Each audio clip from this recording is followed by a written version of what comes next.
find themselves living in increasingly tough times. It's National Savings Month, but according to the latest Debt Rescue Consumer Savings Survey, saving is becoming a difficult task for this generation given the current economic climate. Annaline from Poel from Debt Rescue joins me now virtually to tell us more about this and help us understand how to better navigate our finances, particularly our debt. Good evening to you. Thank you very much for your time. I think let's start by unpacking some of the important stats in that survey. What does the latest Debt Rescue survey reveal about the current state of savings in South Africa today? Good evening, and thank you for having me. Well, I think what's been important has been, it's just affirmed everything that we've believed, and that's that South Africans have the intention and the will to save. It's just their inability to do so because of their financial circumstances. So what we've seen is that 2/3 of the respondents to our survey have told us that they do prioritize it. It's just it's impossible for them to do so. And, we're looking at about 48% of those who took part in our survey who told us that they cannot even cover their basic essentials like food, energy, housing and healthcare. So, being able to save is something that's just practically impossible. Yeah, and I often, Annaline, say when I'm having these sort of conversation that for many South Africans, saving is actually a luxury. It's not something that many South Africans can do. But what do you think is driving this disconnect between people's desire to save and their actual ability to do so, or lack thereof? Well, the inability to do so is largely from the feedback we've gotten due to two key factors. One of them is the rising cost of living. This is not something new. We know that in spite of inflation reducing, it's still on our key items, food, for example, the inflation is still very high, and it hasn't come down to any negligible factor where it's making an improvement in our expenses. And the second has been unexpected expenses. So people sometimes just have a vehicle breakdown, an emergency at home that they need the funds for, and they're just not prepared for it. So if they had any intention of saving, the money unfortunately has to go towards that. Yeah, and earlier, Annaline, you mentioned that nearly half of the respondents were unable to cover even the most basic essentials. How has the cost of living become the biggest barrier to South Africans being able to save? Well, I think this is something that's been going on for a couple of years already. It's not new. And we know that, unfortunately, post-COVID, we saw this dramatic increase in interest rates. And what that's done for us as consumers is we sat with very, very high inflation, which pushed up the cost of living. And then our debt became a lot more expensive because of the high interest rates. So for us as average consumers, we were hit from both sides. Now, inflation has obviously slowed down. We've seen a few very slight cuts in the interest rate. But the reality is the cost of living hasn't gotten cheaper. It's just not increasing as fast as it has.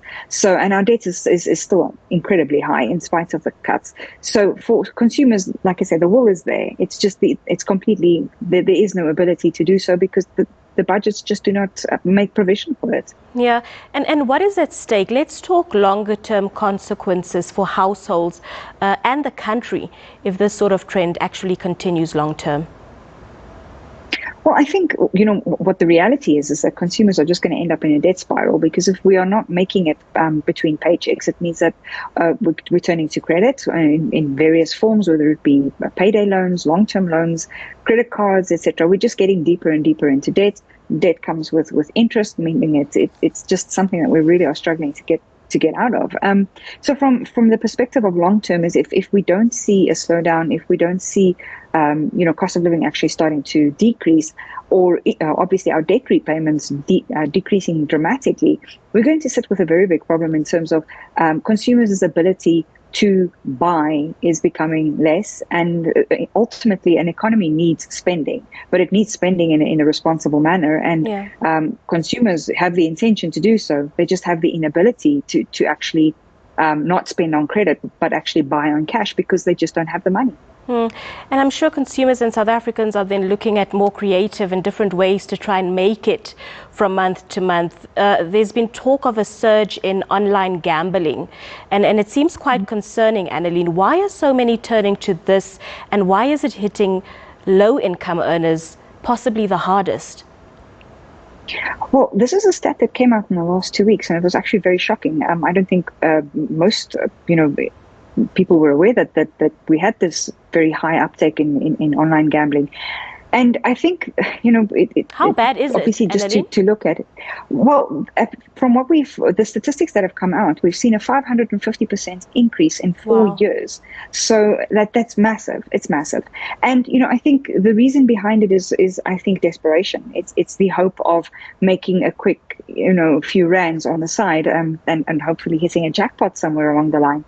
But that people become so utterly desperate. I don't understand, or I'm not an expert on gambling behavior, but I believe, if you make a small win, you think, okay, well, next time it could be bigger. And it's just that utter desperation to get out of this difficult financial situation that consumers are in, that they're turning to something that could hopefully be a quick fix, but unfortunately is plunging them into an even more difficult financial situation. Yeah.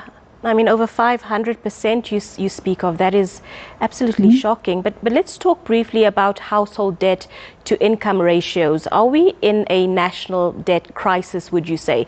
And what does it mean for the average South African? I think we are. I think we absolutely are. Consumers have made so many changes to their budgets over the years. They've cut back where they can. I think most have let go of luxuries. They've reviewed, they've cut, etc. And we're sitting with a current level, a debt-to-income ratio of roughly 75%, according to statistics that comes from the Reserve Bank. Now, that is very, very high. That means, a very large portion of our income is just going towards paying debt, and then we've got to still survive, which means we're probably incurring more debt. So it's not a very good picture right now, and it's something that really is of concern, because consumers, like I say, it's not as though they're overspending on luxuries or on out of will. It's out of absolute and utter necessity to put food on the table. Yeah, it's really, really tough, and it's a reality for many South Africans, unfortunately. But how do we move past this, Annaline? How do we get out of it? Not by gambling, as we've mentioned earlier, but what practical steps then can people take right now to start building some financial resilience, even in this harsh economic climate? Well, I think the first thing to do, unfortunately, is the one thing most of us hate doing, and that's budgeting. We have to go back. We have to get a true understanding. A lot of time, we don't fully know what our financial circumstances are. So we've got to take a couple of months worth of bank statements, see where the opportunity is. Perhaps we do have a couple of expenses we could cut back on, shop, really smart, look for specials, really try and cut back on where every rand goes unnecessarily, and make every cent count, and try and get as much as you possibly can. But a lot of consumers have already done that, and obviously we know that for those who are over indebted and have tried everything and they're just not making it, is knowing that we do have the National Credit Act, which gives us debt counselling, which is there to assist consumers who have tried everything, they're over indebted and they need a way out, to repay their debt in a more affordable manner, and get out of this debt spiral ultimately. 100%. Annaline, thank you very much for your time, for your education this evening. We really do appreciate you speaking to us tonight. That was Debt Rescue Chief Legal Officer Annaline van der Poel, just talking to us about the survey that's now revealed how economic distress is eroding South Africans' ability to save, and ultimately the saving culture.